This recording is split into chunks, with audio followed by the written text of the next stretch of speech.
Hi everyone, Ashley here from Upside Goods, and I am coming to you just a little bit over 24 hours before my shop launches, Upside Goods Co. Um, to say that I have had every possible thought on the spectrum from good to bad would be an understatement of the year, and it's 2020, so that says a lot.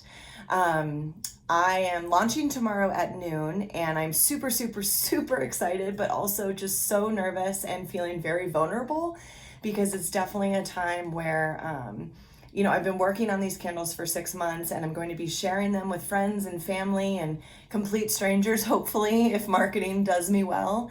And so, just releasing anything that you've been pouring your heart and soul into, pun intended, is a really vulnerable spot to be. And so I hope that people love them. I hope that they, smell them and that they feel like they're getting the value and the quality that I have been promoting.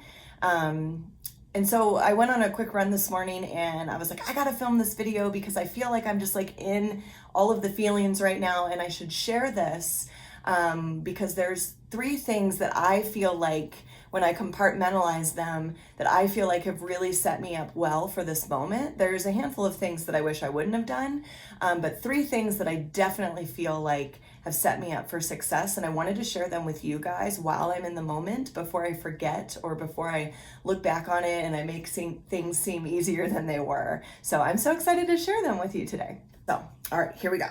First one. So what I did is about 3 to 4 weeks ago, I set up my Instagram, my Facebook, and a landing page on my website for people to give me their email address. And so I think that those things were absolutely pivotal. I was hesitant to do that because I really wanted to have a big ta-da moment with releasing Upside Goods, but at the same time, I knew that I needed to collect a little bit of data and just see like who would be following, what familiar faces were there, what new faces were there, and just get an idea. It also allowed me to create a lot of content in regards to stories, some teasers. I did a big reveal of what our vessels look like. And I did a scent reveal as well, which was really exciting because I think people really got into that. So that was one thing that I found that was really successful from a marketing standpoint in regards to my pre-launch kind of to-dos that I'm sharing. So, okay, the second thing that I would recommend is definitely get emails. As a marketing professional, I absolutely cannot share enough how much we underestimate the power of email. Since people have signed up, I have a welcome automation through MailChimp that is sent to them, sharing with them a little bit about Upside Goods, because at the heart of every small business, there is like such a motivating factor.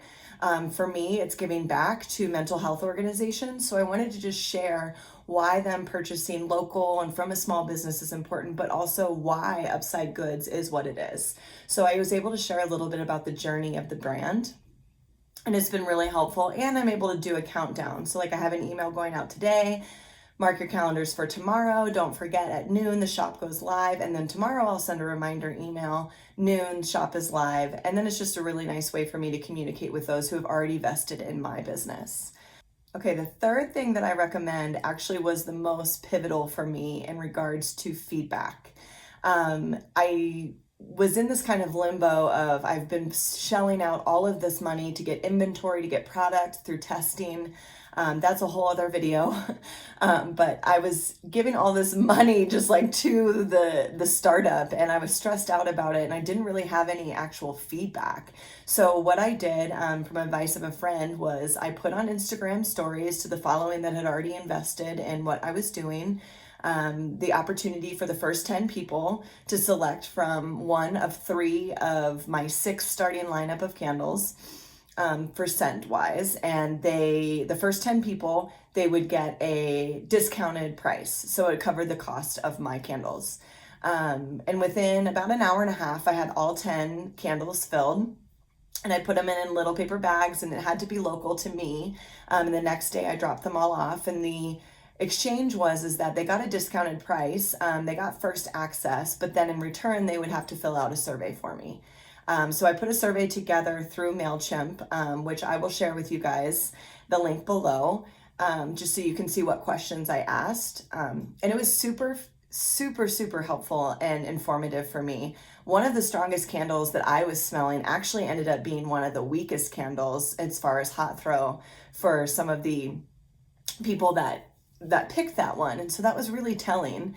Also terrifying because I was like, well, what the hell am I going to do now?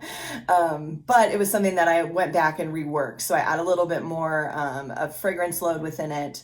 And when I remade them for my launch, hopefully everything will work out. Who knows? So everybody smells something different. Am I right?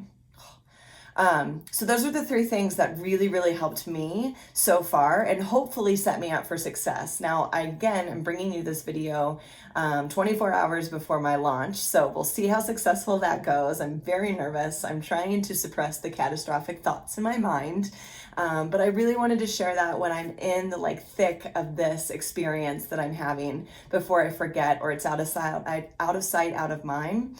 And what we usually do is we make things seem a little bit easier when we reflect back to help other people. So I hope this helps you, candle makers, and I hope you have a great rest of your day. Bye.